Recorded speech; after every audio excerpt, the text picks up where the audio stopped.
One terrible decision cost Ethan Cole the career he had spent 16 years building.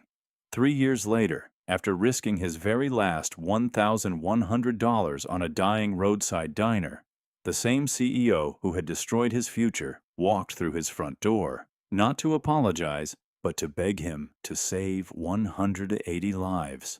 The question wasn't whether he could help her. It was whether he could help the innocent people waiting behind her without betraying everything he had fought to protect. Snow pressed against the windows of Harbor Light Diner in thick white sheets, turning the noon traffic on Monroe Street into a slow line of headlights and gray exhaust. Inside, the old neon sign buzzed above the front window, forks clicked against chipped plates, and the kitchen smelled of onions, coffee, and meatloaf. Ethan Cole stood behind the counter with his sleeves rolled to his elbows. He checked the cracked tomato-shaped timer beside the register, then looked through the service window at 6 pans waiting in the oven. 4 minutes, he called. Grace sat on a stool near the pie case, writing labels for the meals they were sending to a downtown shelter. At 11, she had her mother's careful handwriting and her father's habit of noticing everything. "You said 4 minutes 2 minutes ago," she said. "This timer runs slow." "You always say that." The corner of Ethan's mouth lifted. "Your mother used to set it early." "So nobody had to wait." He looked at her, but before he could answer, the bell above the front door rang. Cold air swept across the floor. The woman who entered wore a black wool coat dusted with snow. She lowered her hood, brushed melting flakes from one shoulder, and stopped when she saw Ethan behind the counter. Allison Grant. For a moment, the diner seemed to lose every sound except the low hum of the refrigerator. 3 years had passed since Ethan had last seen her across a polished conference table at Silverpath Senior Living. 3 years since she had watched the legal department place a report in front of him and waited for his signature. 3 years since his refusal had followed him into every interview that came afterward. Grace looked from the woman to her father. "Dad?" Ethan set down the towel in his hand. Allison's eyes moved across the diner. The worn booths, the handwritten menu, the shelter meals lined beneath Grace's labels. Something in her expression shifted, but Ethan could not tell whether it was surprise or regret. "I didn't know this was yours," she said. "It is now." She opened her mouth, perhaps to explain why she was there, but her phone rang. She glanced at the screen and answered immediately. Allison Grant. The voice on the other end spoke fast enough that Ethan could hear its panic without understanding the words. Allison turned toward the window. "What do you mean Nutricor stopped the trucks?" A pause. "All 3 facilities?" Her face lost its color. "How many residents?" She closed her eyes for half a second. 180. Grace stopped writing. Allison ended the call and stood perfectly still while snow melted from the hem of her coat. When she looked back at Ethan, the authority he remembered was gone. What remained was a woman who had run out of safe answers. 3 Silverpath facilities have no dinner delivery, she said. "The roads are getting worse, and every catering company I called has refused. Some residents need soft meals, some have allergies. A few can't eat standard food at all." Ethan's hand rested beside the tomato timer. Allison looked toward the kitchen, then back at the man whose career her company had buried. "I need your help." Grace searched her father's face. Ethan looked at the shelter meals, at the storm outside, and finally at Allison. The question was no longer whether she deserved his help. It was whether 180 people should go hungry, because she did not. 3 years earlier, mornings at Silverpath Senior Living always began before sunrise. The parking lot lights still glowed against the Ohio darkness when Ethan Cole unlocked the kitchen door with a paper cup of coffee in one hand and a clipboard in the other. Before anyone else arrived, he walked the same route through the building, not because anyone expected him to, but because routines revealed things spreadsheets never could. Mrs. Alvarez preferred oatmeal only if the cinnamon was stirred in before it reached her table. Mr. Donnelly would refuse breakfast unless someone reminded him the Cleveland Guardians were playing that afternoon. Mrs. Hanley needed her toast cut into 4 small squares because arthritis made holding a full slice painful. Ethan remembered all of it. He wasn't the head chef. He wasn't a director. His business card said, Nutrition Coordination Supervisor, a title so ordinary most residents forgot it before lunch. But they remembered him. "Morning, Ethan," called one of the nurses as she pushed a medication cart down the hallway. "Morning, Claire. How's your son feeling?" "Finally back at school." He smiled. "Tell him congratulations on scoring that goal." Claire laughed. "I can't believe you remembered." Ethan shrugged. It mattered to him. That was the kind of answer he usually gave. After checking the breakfast trays, he stepped into dining room B, where 90-year-old Eleanor Bishop stared silently at untouched scrambled eggs. "Not hungry today?" Ethan asked. She gave a tiny shake of her head. "My sister always made breakfast on Thursdays," she whispered. "Today's her birthday." Without another word, Ethan carried the tray back into the kitchen. 5 minutes later, he returned with warm cinnamon apples and a slice of buttered toast instead. "My sister wasn't much of a cook either," he said with a grin. Eleanor smiled for the first time that morning. She finished every bite. None of that appeared in quarterly reports. None of it fit neatly inside productivity charts. Yet Ethan quietly believed moments like those kept people healthier than anyone realized. At 3:30 every afternoon, another routine began. Grace waited in a chair outside his office with a backpack almost as large as she was. She placed a cracked, tomato-shaped kitchen timer on his desk and twisted it until it clicked. "You've got 10 minutes, she announced. "For what?" "To finish pretending paperwork is more important than me." He laughed every single time. "Your mother trained you well." Grace grinned. "Mom said if I didn't set the timer, you'd keep helping people until bedtime." He reached over and tapped the faded plastic tomato. "She also said it should always run 1 minute early. So nobody has to wait. So nobody has to wait." The words settled comfortably between them, as familiar as breathing. On Thursdays, they stopped for grilled cheese sandwiches before heading home. On Saturdays, they tried a different diner somewhere around Toledo. Grace rated every milkshake. Ethan judged every meatloaf.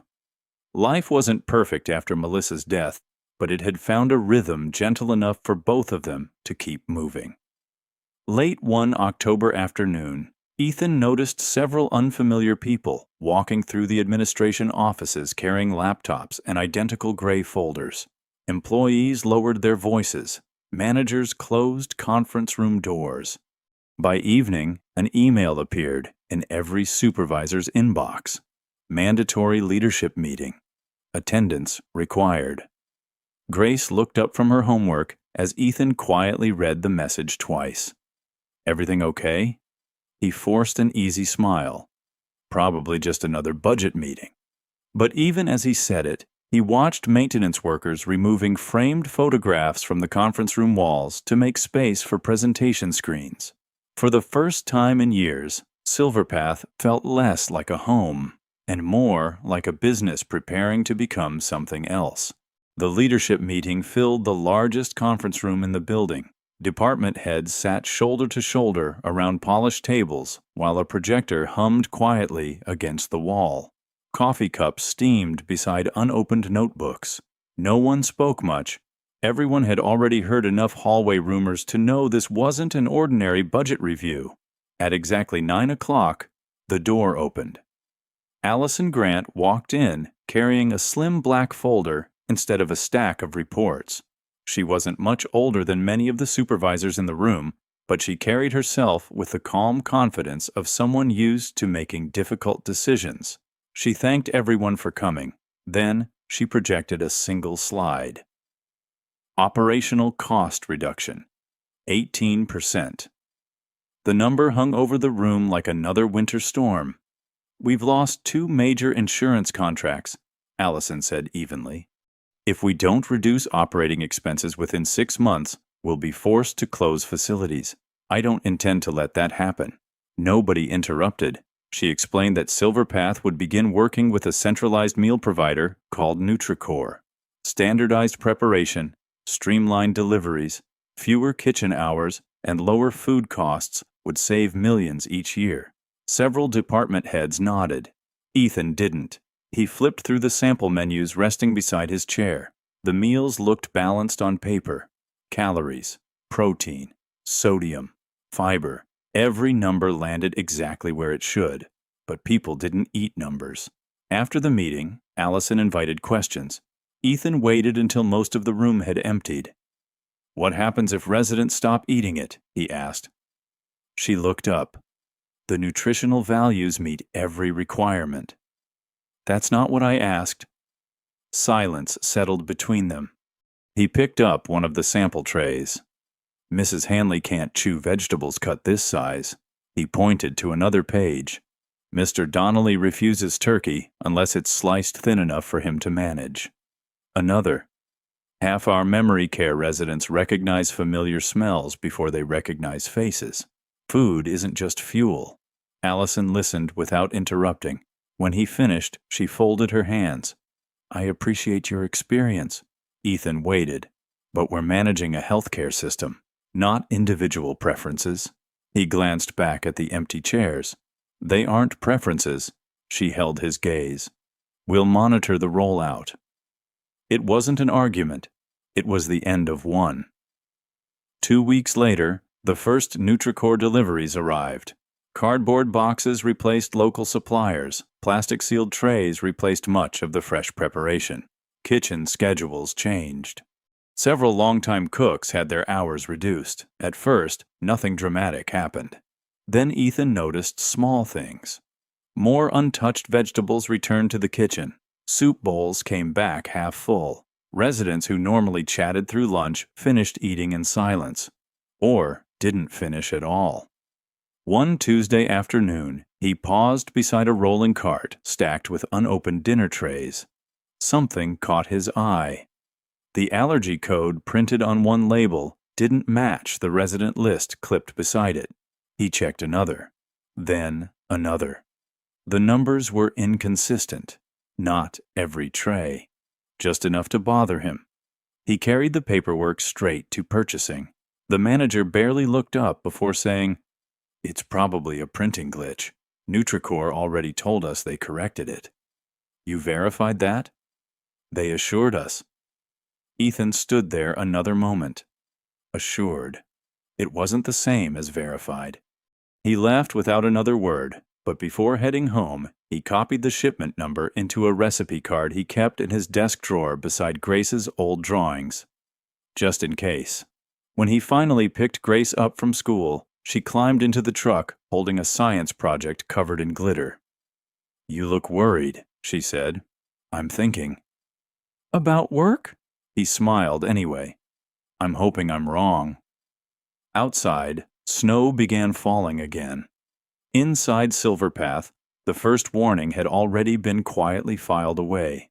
The incident happened on a rainy Wednesday in November. Not a tragedy, not an emergency. Just one dinner tray delivered to the wrong resident. Within minutes, a nurse caught the mistake before serious harm could occur. The resident recovered quickly, but the quiet confidence inside the building disappeared almost overnight. By 8 the next morning, supervisors were called into the administrative wing. Ethan found a thick folder waiting outside the conference room. Across the cover, someone had typed, "Food Service Incident Review." Inside sat Allison Grant, the company's legal advisor, the director of operations, and 2 people Ethan had never met. No one offered coffee. No one smiled. The attorney slid a document across the polished table. "We've completed our preliminary findings." Ethan read every page. According to the report, the mistake had happened because a kitchen employee at Silverpath failed to verify a resident's allergy label before serving dinner. Corrective action had already been drafted. Mandatory retraining, written warnings, case closed. Ethan looked up. Who verified the shipment labels from Nutricor? The attorney answered first. Our investigation found no issue with the supplier. I didn't ask what you found. Silence. I asked who checked them. No one spoke. Ethan opened the incident packet again. Near the back sat a photograph of the meal tray. The printed tracking code immediately caught his eye. He reached into his notebook and removed the recipe card where he had copied one of Nutricor's shipment numbers weeks earlier. The numbers matched. Almost. One digit had been altered by hand. His stomach tightened. This wasn't created here, he said quietly.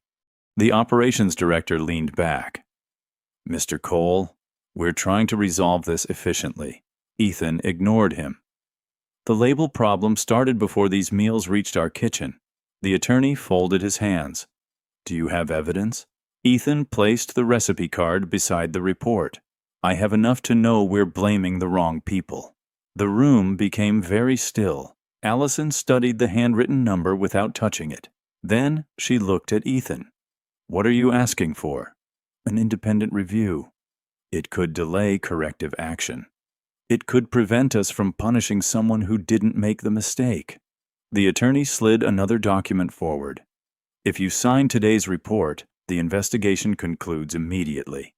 Ethan read the final paragraph. By signing, he would confirm that Silverpath's internal procedures had been followed correctly and that responsibility rested with local kitchen staff.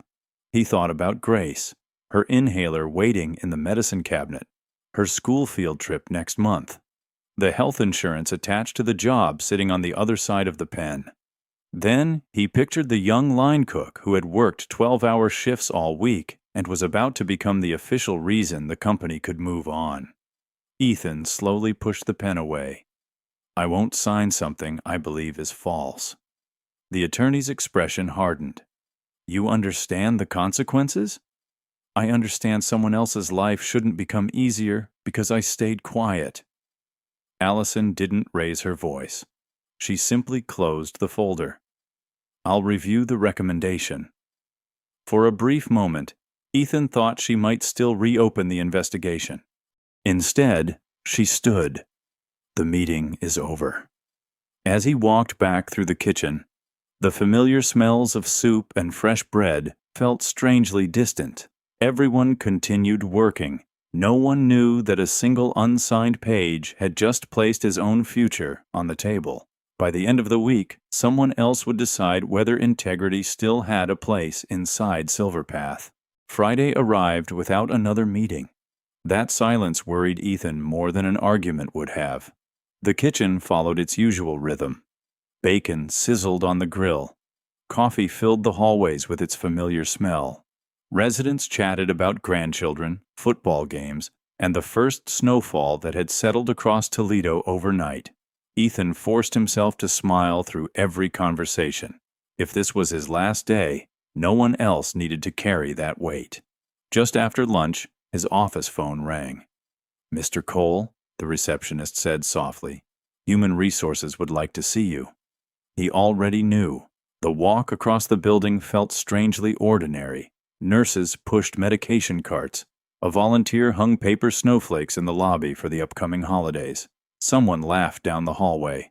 Life continued. Only his was about to change. The HR representative stood as he entered the room. A cardboard box rested on the table. The legal advisor sat beside her. Allison occupied the chair nearest the window. No one looked comfortable. The HR representative slid an envelope toward him. Your employment with Silverpath is being terminated, effective immediately. She continued reading from the prepared statement. Failure to comply with required reporting procedures. Violation of internal protocol. Employment concluded.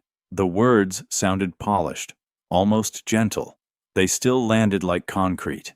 Ethan read every page before signing the acknowledgement of receipt. Not the report he had refused, only confirmation that he had received the termination notice. When he looked up, Allison finally spoke. This wasn't an easy decision. He met her eyes.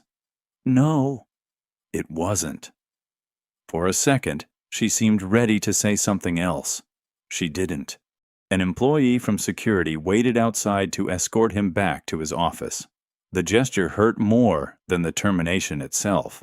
16 years of service reduced to someone making sure he didn't take anything that wasn't his. His office fit into the cardboard box more quickly than he expected. A framed photograph of Grace at the Toledo Zoo, 2 coffee mugs, a faded Cleveland Guardians cap, the recipe card where he had copied Nutricor's shipment number.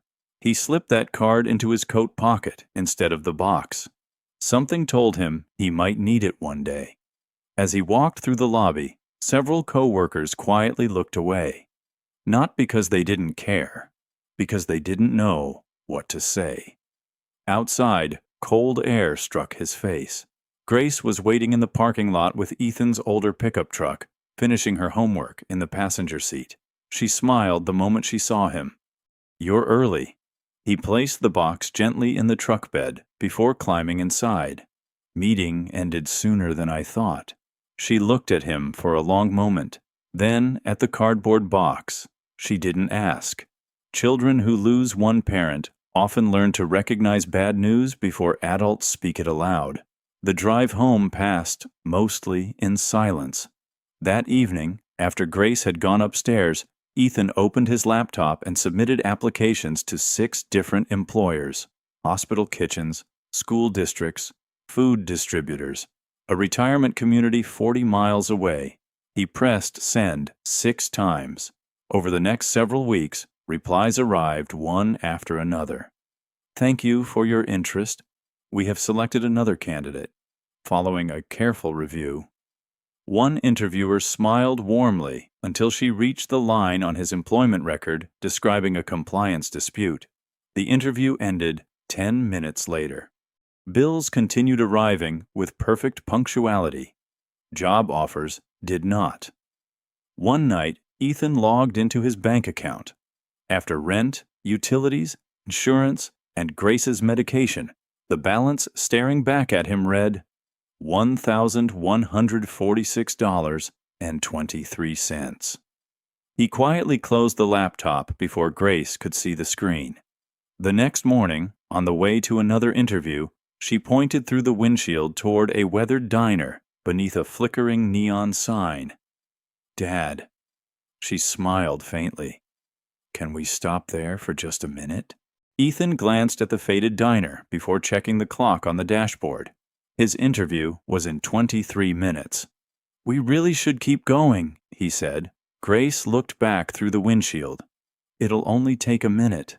There was something about the building that made it difficult to drive past. The red neon sign flickered unevenly, missing half the letters in Harbor Light Diner. Snow had collected along the front steps, and one of the windows was covered with brown paper instead of glass. Ethan pulled into the nearly empty parking lot. "I'll grab a coffee," he said. "You can warm up." The bell above the door gave a tired jingle as they stepped inside. Heat wrapped around them, along with the smell of bacon, onions, and fresh coffee. Only 3 customers occupied the booths: a retired couple quietly sharing soup, a city bus driver eating alone before his afternoon route, an older woman reading yesterday's newspaper beside a mug she had clearly refilled more than once. Behind the counter, an elderly man struggled to carry 2 heavy pots at the same time. "I'll be right with you," he called, slightly out of breath. Before he could reach the stove, a dish towel slipped from his shoulder onto the floor. Without thinking, Ethan stepped behind the counter, picked it up, and steadied one of the pots before it tipped. "You've got it?" he asked. The old man chuckled. "Guess my hands don't move as fast as they used to." His name tag read Walter Briggs. Within seconds, Ethan noticed things most customers never would. The grill ran hotter on one side.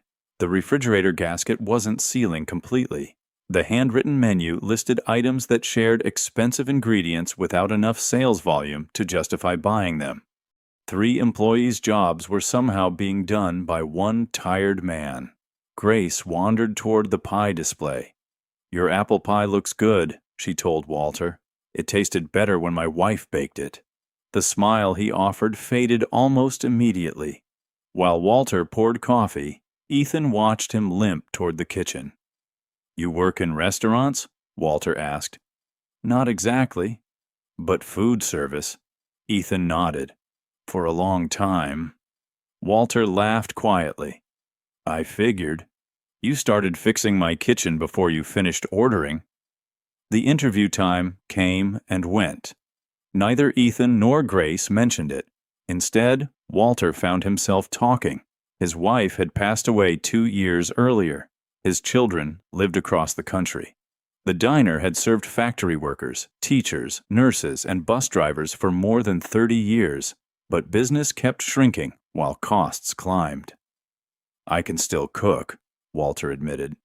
"I just can't keep up anymore."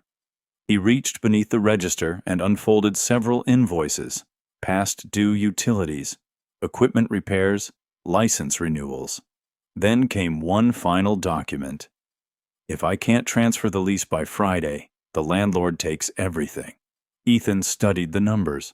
Walter wasn't asking someone to buy a successful business. He was asking someone to rescue a place running out of time. "What would it take?" Ethan asked quietly. Walter hesitated before answering. $1,100. The number hit Ethan harder than it should have. 1,100, almost exactly what remained in his bank account. Grace noticed him staring at the paper. She said nothing. Walter slowly gathered the invoices back together. "I know," he said softly. "Nobody in their right mind would spend that kind of money on this old place." Outside, the wind rattled the diner windows. Inside, Ethan looked around once more. The cracked booths, the aging kitchen, the handful of loyal customers who all seemed to know Walter by name. This wasn't a dying business because people had stopped caring. It was dying because no one had been able to keep carrying it. As Ethan and Grace walked back toward the truck, she slipped her small hand into his. He didn't realize until they reached the parking lot that he had completely forgotten about the job interview. For the first time since losing Silverpath, another question had quietly taken its place. What if the biggest risk wasn't spending his last dollars, but driving away? Ethan tried to forget Harbor Light.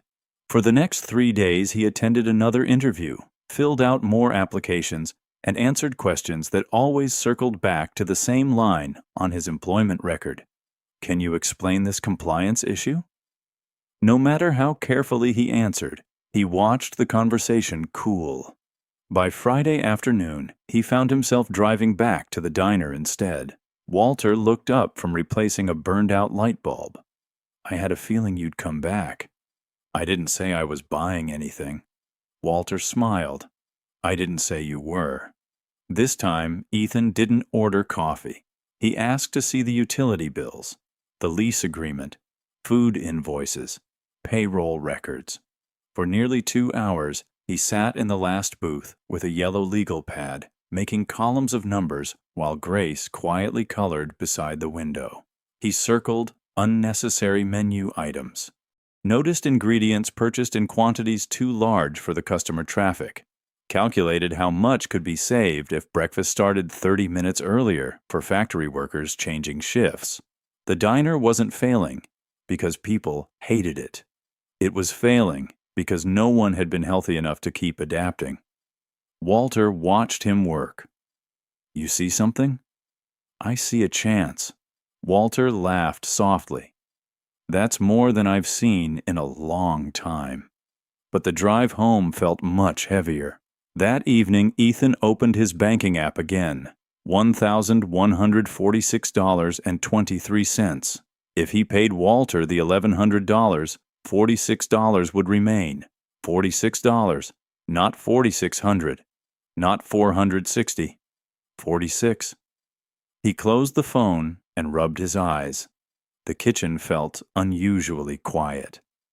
Grace disappeared upstairs and returned carrying a small cardboard box. She placed it gently on the table. Inside lay Melissa's old tomato-shaped kitchen timer.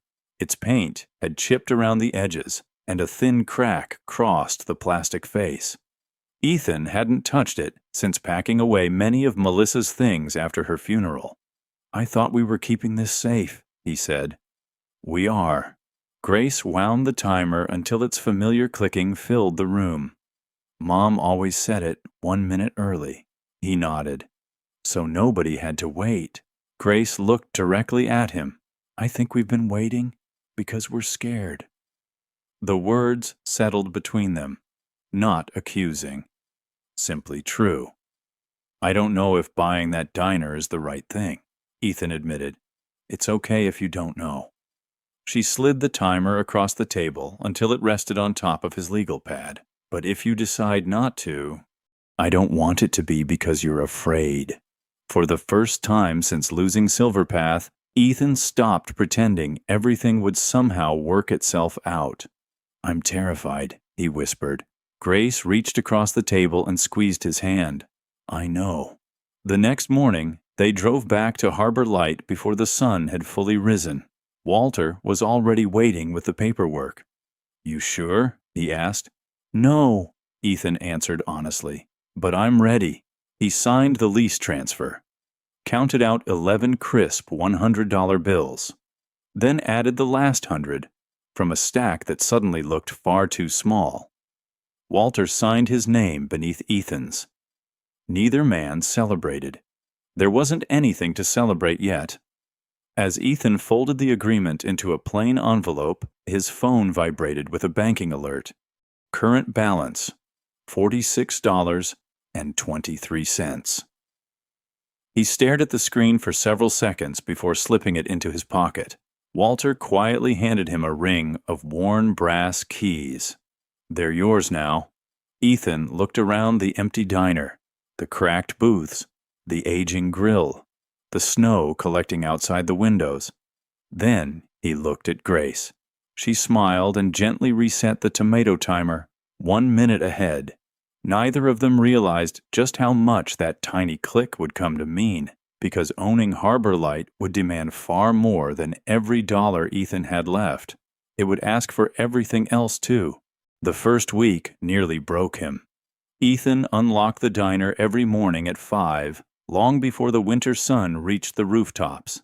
He brewed coffee, sliced onions, scrubbed the grill, and tried to remember 100 tiny details Walter had once carried in his head without effort.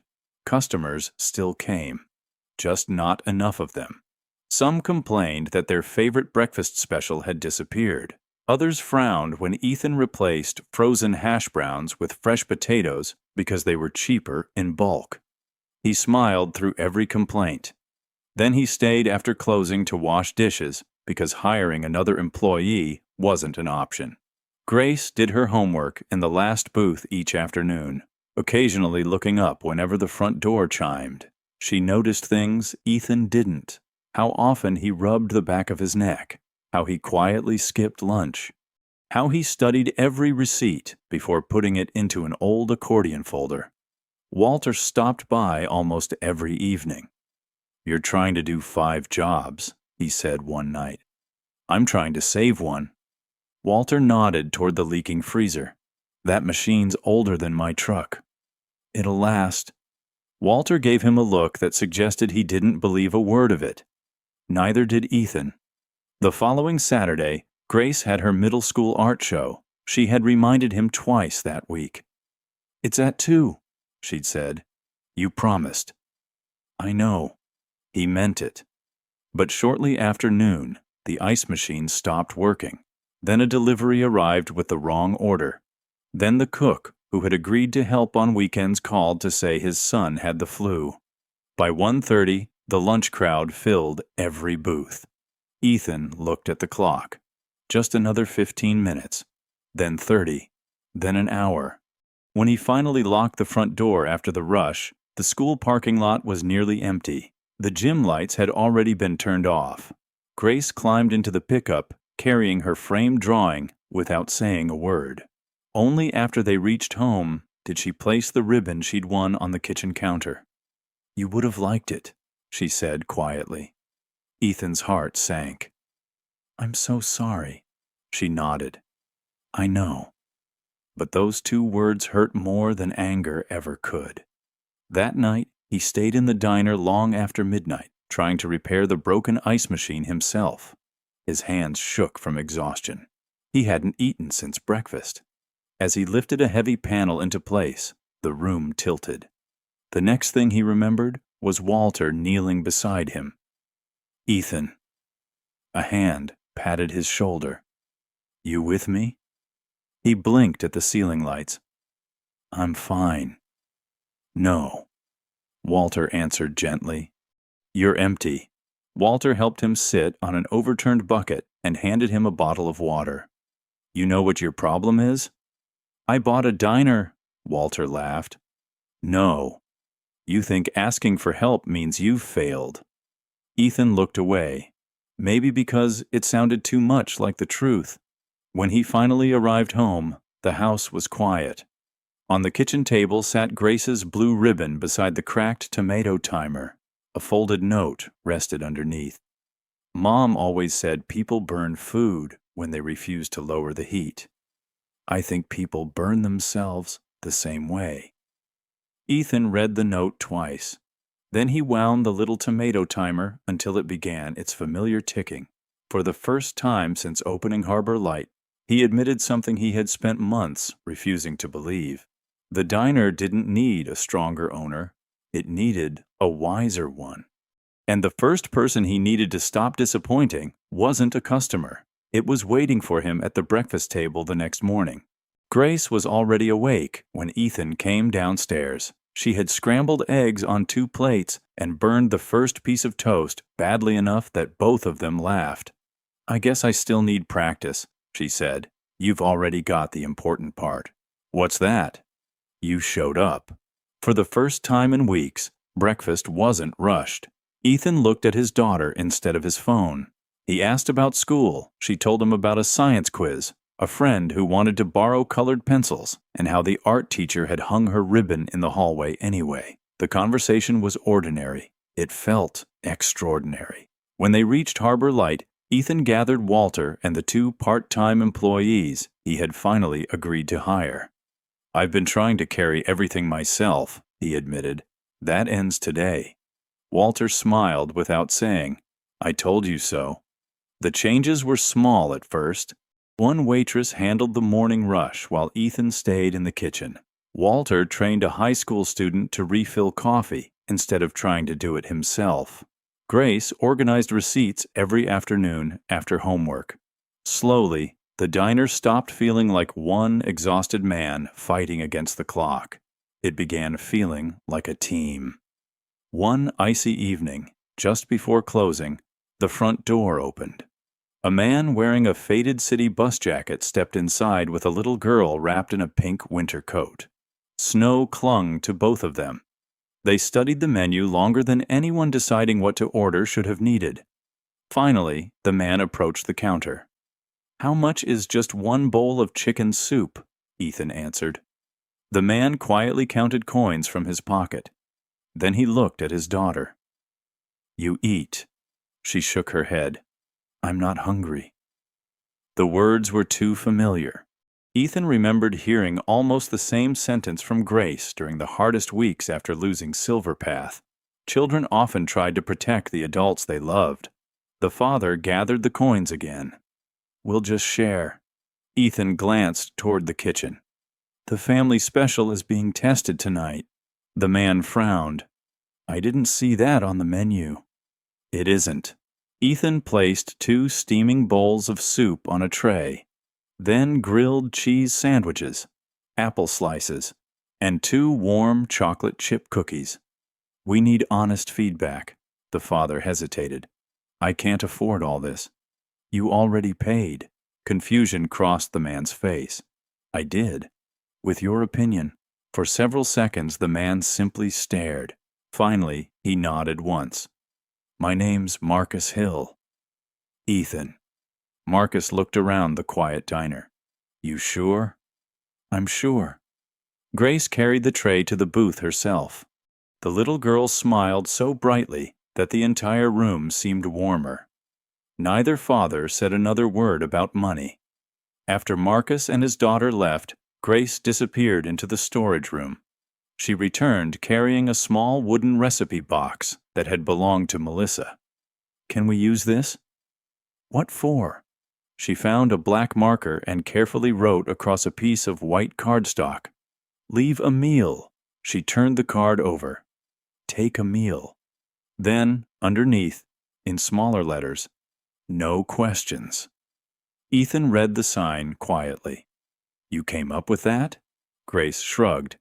"If somebody needs help, maybe they shouldn't have to explain why." Walter walked over, reached into his pocket, and folded a $20 bill into the box. "I'll buy the first few meals." Without a word, Ethan added 20 of his own. The little wooden box remained beside the register the next morning. By lunchtime, a nurse dropped in $5. A retired mechanic left 10. A young mother buying pancakes added 3 singles before hurrying back to work. No speeches, no announcements, just neighbors quietly taking care of neighbors. Late that afternoon, as Ethan wiped down the counter, the front door opened once more. A woman wearing a navy winter coat stepped inside, carrying a leather briefcase. She paused after seeing Ethan. "You probably don't remember me," she said. "My name is Dr. Leah Morgan." She glanced toward the little donation box beside the register before looking back at him. "But I remember what happened at Silverpath." And from the seriousness in her voice, Ethan knew she hadn't come for lunch. The diner had emptied by the time Ethan poured Dr. Leah Morgan a cup of coffee. She thanked him, but barely touched it. Instead, she opened the leather briefcase she'd carried through the snow and carefully removed several folders held together with colored tabs. "I worked as a consulting nutrition physician during Silverpath's transition to Nutricor," she said. "I wasn't employed by the company. I reviewed resident health outcomes." Ethan sat across from her. Walter quietly flipped the front door sign to closed and disappeared into the kitchen without asking questions. Leah spread several charts across the table. Colored lines climbed and fell over months. "These are average resident weights." Another page. "Hydration reports." Another. "Meal completion records." The pattern was impossible to ignore. Within months of Nutricor taking over, more residents stopped finishing meals. Weight loss increased. Cases of dehydration rose. None of the changes looked dramatic by themselves. Together, they painted a very different picture. "I submitted recommendations," Leah said quietly. "They disappeared." Ethan studied the dates. "They overlap the months before I was terminated." She nodded. "I read your internal notes after you left." He looked up. "You had access?" "I was brought in to determine whether the nutritional changes were working." "They weren't." "No." She paused. But nobody wanted that answer. Grace had been organizing recipe cards behind the counter while pretending not to listen. Now she walked closer. Leah slid another document toward Ethan. "This shipment log bothered me." Across one corner sat a familiar series of numbers. Ethan's expression changed instantly. He reached into the drawer beneath the register and carefully removed the old recipe card he had carried away from Silverpath on his final day. Its edges had softened over the years. The handwritten shipment code remained perfectly clear. He placed it beside Leah's paperwork. Grace leaned over both pages. "They're almost the same." Ethan nodded. "Almost," she frowned. "No." Her finger rested on one line. "I've seen this before." She hurried into the office and returned moments later, carrying an old recipe binder Ethan had rescued from Silverpath when the kitchen updated its menus years ago. Several faded cards slipped from between the pages. Grace searched quickly before stopping. "This one." She laid it beside the shipment records. The final sequence matched. Exactly. Except for one digit that had clearly been written over later. Leah stared at it. "So the tracking number existed before the incident?" "Yes." "And someone altered it afterward." Neither of them spoke for several seconds. Outside, snow drifted across the diner windows exactly as it had 3 years earlier. Ethan slowly exhaled. I knew something wasn't right. You did. But knowing isn't the same as proving. Leah closed the folders. This isn't enough to accuse anyone publicly. No. But it's enough to ask the right questions. She stood and gathered the paperwork back into her briefcase. I've spent 3 years wondering whether I should have pushed harder. Ethan offered a tired smile. We all think that after something goes wrong. Before leaving, Leah looked toward the little wooden meal box beside the register. Coins and folded bills nearly filled it now. You built all this after losing everything. Ethan followed her gaze. I didn't build it alone. She nodded once. I believe that's exactly why it survived. The bell above the front door rang as Leah stepped back into the storm. Only moments later, before Ethan had time to put away the recipe card, the same bell rang again. A woman in a black wool coat stood frozen just inside the doorway. Snow rested across her shoulders. Grace recognized her first. Dad, Ethan looked up. 3 years had changed many things, but he knew Allison Grant the moment their eyes met, and judging by the fear on her face, she hadn't come to defend the past. Neither Ethan nor Allison spoke for several long seconds. The snow blew through the doorway before Grace quietly stepped forward and pulled the door shut behind her. The diner fell silent. Walter looked from Ethan to Allison, sensing immediately that this wasn't an ordinary customer. Allison removed one leather glove with trembling fingers. I know this is the last place I have the right to ask for anything. Ethan waited. She swallowed. Nutricor canceled today's deliveries. I heard. They've stopped answering calls. She drew a slow breath. 3 Silverpath communities have 180 residents waiting for dinner. Grace's eyes widened. The kitchens? They aren't stocked anymore, Allison answered. Everything was centralized months ago. The words hung heavily in the room. A decision made years earlier had finally reached the people who had never chosen it. Ethan folded the kitchen towel in his hands. You have other caterers. I've called everyone within 60 miles. And? The roads are closing. She looked toward the ovens where the shelter meals had finished baking. I came because everyone told me there was only one kitchen still cooking today. Walter quietly stepped beside Ethan, but said nothing. This wasn't his decision. It never could be. I need to ask you something first, Ethan said. Allison nodded. Did you come here because I'm the cheapest option? For the first time since walking inside, she met his eyes without looking away. No. Then why? Because you care about the people eating the food. The answer landed harder than either of them expected. Ethan thought about the unsigned report, the cardboard box, the interviews, Grace pretending she wasn't hungry.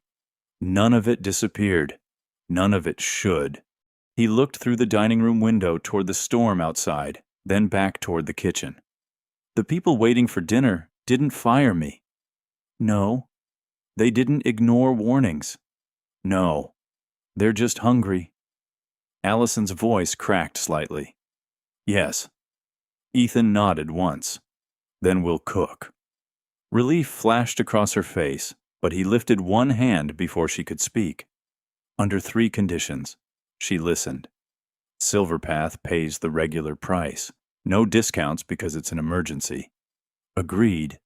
Dr. Leah Morgan supervises every medically restricted meal. I'll call her. And every caregiver has authority to adjust meals for the resident in front of them instead of blindly following centralized menus. Allison didn't answer immediately. That condition reached far beyond dinner. Finally, she said quietly, Done. Within minutes, the diner transformed. Walter fired every burner. Grace reset the cracked tomato timer again and again, placing one beside each oven. Marcus Hill arrived after Ethan called, asking whether city buses could help transport insulated food carriers through the snow. I've got 3 drivers finishing shifts, Marcus said. We're in. Leah returned carrying dietary records and allergy lists tucked beneath her arm. Nurses from the neighborhood clinic appeared wearing winter boots. The waitress canceled her ride home and tied on another apron. No one asked who would receive credit. They simply worked. Steam filled the kitchen. Soup simmered. Mashed potatoes lined stainless steel trays. Soft vegetables were packed separately. Every container received 2 labels instead of 1. Grace stood at the center table checking names while the tomato timers clicked steadily around her. 1 minute early, every time. As Leah inspected the final group of specialized meals, she suddenly froze. Her eyes settled on one shipping label still attached to an emergency ingredient box Nutri-Core had delivered weeks earlier. She compared its tracking code with the copied recipe card Ethan had saved. Then, with the shipment report inside her folder, slowly, she looked up. Ethan. Her voice barely rose above a whisper. I know exactly who changed the numbers. Across the room, Allison turned toward her. The kitchen continued working, but everyone knew that when the last meal left Harbor Light, the truth would finally arrive with it. The last insulated food carrier disappeared into the back of Marcus Hill's bus, just as the snow began to ease. The kitchen, which had echoed with timers, ovens, and hurried footsteps for hours, suddenly fell quiet. Grace reached over and stopped the cracked tomato timer. For the first time all day, no one needed another minute. Leah carefully laid the shipment label, Ethan's old recipe card, and the archived Nutri-Core records side by side across the counter. There it is, she said. The alteration wasn't made at Silverpath. She traced the matching lot numbers with her finger. The original tracking code existed before the allergy incident. Someone changed it afterward to make it appear the mistake happened inside the local kitchen. Allison stared at the documents without speaking. I never saw these. No, Leah answered. Because someone made sure you wouldn't. Within 48 hours, Silverpath's board authorized an independent investigation. The findings reached far beyond a mislabeled tray. A senior vice president responsible for vendor oversight had approved changes to internal tracking records after repeated warnings about Nutri-Core's labeling system. Several managers had questioned the inconsistencies. Their reports had quietly disappeared. Ethan's refusal to sign had never been the problem. It had interrupted a story someone else wanted to tell. The board publicly cleared the local kitchen employee who had been blamed years earlier. His personnel record was corrected. Back pay was restored. Every disciplinary action connected to the incident was removed. Silverpath also issued a formal statement acknowledging that Ethan Cole had raised legitimate concerns that should have received an independent review instead of disciplinary action. The apology arrived in writing. The accountability arrived in actions. Allison stood before employees, residents' families, and reporters without reading from prepared notes. I believed I was protecting the organization, she said. Instead, I failed to protect the people inside it. I ignored warnings because they slowed decisions I believed were necessary. That failure belongs to me. She announced new policies requiring independent medical review whenever safety concerns were disputed, voting seats for frontline caregivers and resident family representatives, and mandatory audits of outside vendors. When the board accepted her resignation, she did not challenge it. She simply nodded. A week later, she returned to Harbor Light one final time. Not carrying paperwork, not asking for help. Only a small, framed certificate. Silverpath's new advisory council had unanimously invited Ethan to serve as an independent voting member overseeing nutrition standards across every facility.